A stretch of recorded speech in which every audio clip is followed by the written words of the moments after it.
मैं doctor Jambu Kumar Jain, MBBS MD, master in medical science from Texila university in diabetes and thyroid and PGDDM from royal college of London in diabetes. आज हम diabetes के बारे में चर्चा करना चाहते हैं। यहाँ पर बेसिकली ये डायबिटीज़ क्या होती है। आम व्यक्ति की भाषा में डायबिटीज़ को शक्कर की बीमारी बोलते हैं और मैं ये समझाना चाहता हूँ कि ये बीमारी की गंभीरता क्या है और इसका इलाज क्या हो सकता है और इसके लिए हम क्या क्या सावधानी बरतें और पहले इस बीमारी को समझें। चलिए अब अपन समझते हैं डायबिटीज़ या मधुमेह जिसको हम हिंदी में बोलते हैं, तो ये होता क्या है। हिंदुस्तान में एक आम धारणा है कि डायबिटीज़ शक्कर की बीमारी है, शक्कर खाने से होती है। मैं आपको पहली बात बिल्कुल क्लियर समझाना चाहता हूँ, ये शक्कर की बीमारी नहीं है, ये एक मिसकंसेप्ट है। पहले हम इसको समझते हैं कि ये ग्लूकोज हमारे शरीर में जिसको हम शक्कर बोलते हैं किस तरीके से कार्य करता है और किस तरीके से इसका उपयोग होता है, और फिर उसके कारण हमको पता चलेगा कि डायबिटीज़ की बीमारी का कारण क्या है। जनरली जो हमारी मानवीय शरीर है, इसको ऊर्जा के लिए ग्लूकोज ही एक ऐसा सोर्स है जिसको वो समझती है। तो मतलब आप कुछ भी खाते हैं तो हमारी बॉडी उसको ग्लूकोज में कन्वर्ट करती है। सिंपल भाषा में यह है कि अगर आपने शरीर में ग्लूकोज की कमी होने लगती है तो हमको कमजोरी महसूस होती है। कमजोरी महसूस होती है तो हमको भूख लगती है। जब भूख लगती है तो हम खाना खाते हैं। खाने में हमने रोटी खाई, सब्जी खाई, दाल खाए, चावल खाया, वेज नॉन वेज और दूध दही वगैरह जो भी हम लेते हैं खाने में हमने वो खाया। हमारी बॉडी को ये सारी चीज़ें समझ में नहीं आती। हमारी बॉडी उस खाने में से ग्लूकोज निकालती है और वो ग्लूकोज जब हमारे ब्लड में पहुंचता है तो हमारी बॉडी की पैनक्रियाज से एक इंसुलिन नाम का हार्मोन निकलता है। वो इंसुलिन उस ग्लूकोज को पचाता है, हमारे दिमाग में ऊर्जा जाती है, हमारे मांसपेशियों में जाती है और हमको अच्छा लगता है। खाने के 5 या 10 मिनट बाद ही हमको थोड़ा सा अच्छा लगने लगता है, कमजोरी हमारी जाने लगती है। अब डायबिटीज़ वाले पेशेंटों में ये इंसुलिन निकल रहा है, वो इंसुलिन की कमी हो जाती है या प्रॉपरली काम नहीं करता है। इंसुलिन की कमी के कारण या इंसुलिन के प्रॉपर काम ना करने के कारण खून के ग्लूकोज को बढ़ने को हम डायबिटीज़ बोलते हैं। इसको हिंदी में इस तरीके से बोला गया है। इंग्लिश में अगर मैं बोलूँगा, डेफिशिएंसी ऑफ इंसुलिन और inactivation of insulin which cause raised blood glucose is known as diabetes. अब डायबिटीज़ के प्रकार कितने होते हैं।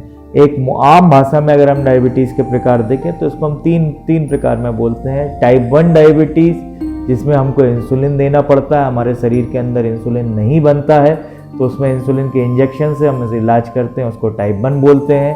एक टाइप 2 डायबिटीज़ जिसमें जितना इंसुलिन हमारे शरीर में बनना चाहिए उतना नहीं बन रहा है तो हम दवाइयों के द्वारा वो इंसुलिन निकलवाते हैं हमारे शरीर से और दवाइयों से उसका इलाज करते हैं, उसको टाइप 2 डायबिटीज़ बोलते हैं।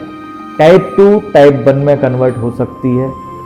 तीसरी होती है प्रेगनेंसी इंड्यूस्ड डायबिटीज़ और इसको अपन गेस्टेशनल डायबिटीज़ बोलते हैं, गर्भ अवस्था में होने वाली डायबिटीज़। ये उस समय तक के लिए रहती है और कई बार गर्भावस्था खत्म होने के बाद ये डायबिटीज़ खत्म हो जाती है। अब ये चीज़ें आपको समझ में आ गई। डायबिटीज़ के 3 प्रकार, डायबिटीज़ किस प्रकार से होती है और डायबिटीज़ का कारण क्या है। तो फिर ऐसा क्यों बोलते हैं कि भाई मीठा छोड़ दो, घी छोड़ दो, ये करो, दौड़ो भागो। हम इसलिए ऐसा बोलते हैं, जब हम मीठा और हम डाइट को जब डिवाइड करते हैं तो डाइट को डिवाइड करते हैं कार्बोहाइड्रेट, फैट, प्रोटीन, रफेज।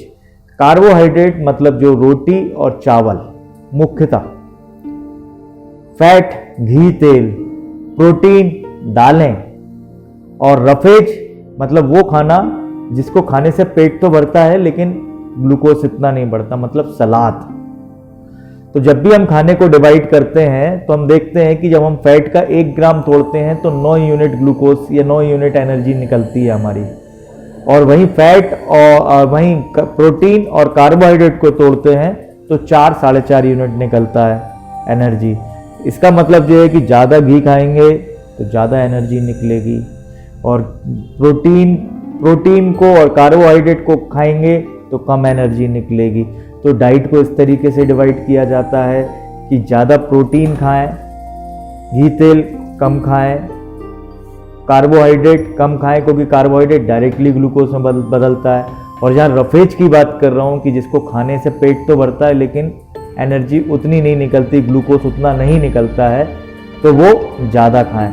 तो सबसे मोटा समझने का तरीका ये रहता है डायबिटिक डाइट का कि आप किसी चीज़ को मत छोड़िए, क्योंकि शरीर के लिए फैट भी ज़रूरी है, प्रोटीन भी ज़रूरी है, कार्बोहाइड्रेट भी ज़रूरी है। तो इसको एक स्टेबलाइज तरीके से खाया जाता है कि भाई हमारे खाने का 50 से 60% कार्बोहाइड्रेट हो, 20% से 30% आपका प्रोटीन और फैट हो और 10% रफेज हो।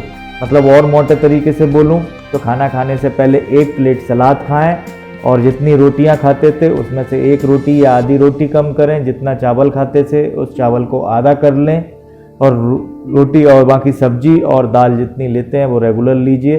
और फल का बीच में सेवन करना चालू करें, फल वगैरह 1 आध फल रोज खाएं नियम से। और किस चीज़ का परहेज करना है, जूस नहीं पीना है, कोल्ड ड्रिंक नहीं पीना है, मदिरा पान नहीं करना है। वैसे तो मैं कहूँगा कि किसी तरीके का नशा करना ही नहीं चाहिए, लेकिन पीने वाली चीज़ों को हमको अवॉइड करना चाहिए। ये आपके खान पान का हिसाब हुआ। अब बोलते हैं इसमें एक्सरसाइज कितनी करना चाहिए। जनरली कोई बोलता है कि आप 5 किलोमीटर दौड़ो, कोई बोलता है 10 किलोमीटर दौड़ो। मेरा कहना है कि भाई आप 20 से 25 मिनट अगर रोज एक्सरसाइज करेंगे तो आपकी बॉडी का जो फैट है वो बर्न होगा। फैट के कारण जो इंसुलिन प्रॉपरली काम नहीं कर रहा था या जो फैट इंसुलिन को काम करने नहीं दे रहा था वो उसके बर्न होने के कारण इंसुलिन की एक्टिविटी बढ़ेगी, इंसुलिन का काम करने की क्षमता बढ़ेगी, तो आपको जो दवाइयों का डोज है वो कम हो जाएगा। डायबिटीज़ के लक्षण क्या होते हैं और इन लक्षणों को पकड़ के ही कई बार क्या होता है किसी को पता नहीं रहता कि डायबिटीज़ है, और जब वो चेक कराता है तो उसको डायबिटीज़ पता चलती है। लेकिन अगर हमको लक्षण पहले से पता होंगे तो हमको ये पता रहेगा कि हम इस बीमारी से कैसे बच सकते हैं और इसके लिए कितनी जल्दी इलाज करा सकते हैं। डायबिटीज़ में सबसे पहला लक्षण जो हर मरीज में पाया जाता है वो होता है कमजोरी। कमजोरी होती है और बार बार शुगर बढ़ने के कारण बार बार पेशाब आती है, बार बार पेशाब आती है तो प्यास लगती है, भूख लगती है।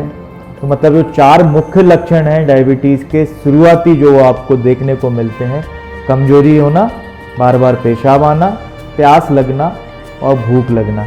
अगर यही लक्षण कुछ समय तक आप कंटिन्यू करते हैं, इलाज नहीं करते और देखते नहीं हैं, जिसको हम नेग्लिजेंस बोलते हैं, फिर आपका वजन कम होने लगता है। इसके बाद भी अगर आप चीज़ को नहीं महत्व देते और नहीं पकड़ना चाहते तो फिर आप देखते हैं कभी आपको चोट लगी तो आपके घाव नहीं भरते हैं, क्योंकि आपके डायबिटिक बंदों की इम्यून सिस्टम प्रतिरोधक क्षमता कम हो जाती है।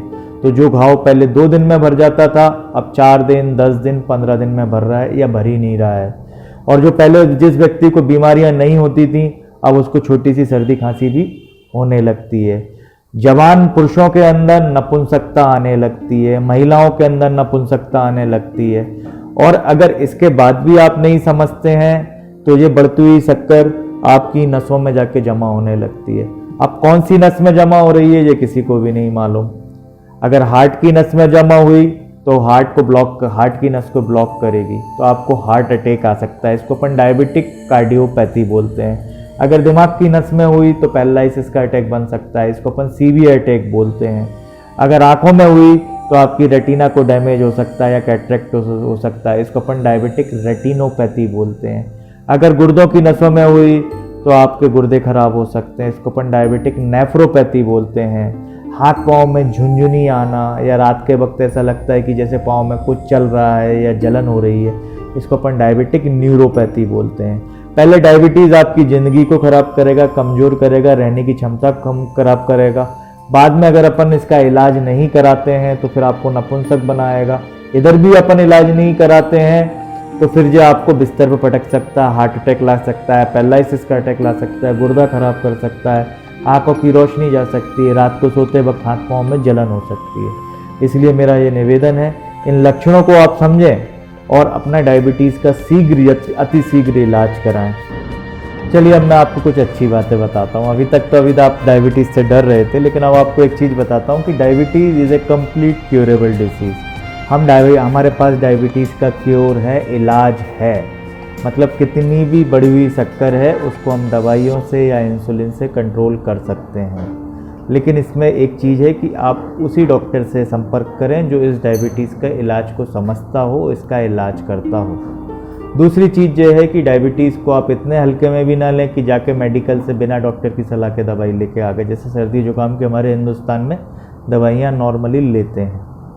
तो डायबिटीज़ कंप्लीट क्योरेबल डिजीज़ है दवाइयों के through, plus proper exercise, plus proper diet control. अगर ये तीनों चीज़ें साथ में चलती हैं तो डायबिटीज़ आपको कभी भी नुकसान नहीं पहुंचाएगी। डायबिटीज़ आपकी दोस्त बन के रहेगी। और अगर आप इसको सीरियसली नहीं लेते हैं, इसको मजाक समझते हैं कि डायबिटीज़ हट कुछ नहीं होता है, मुझे ऐसा है वो वैसा है, तो ये आपको क्षति पहुंचा सकती है, आपके जीवन को संघर्ष में ला सकती है।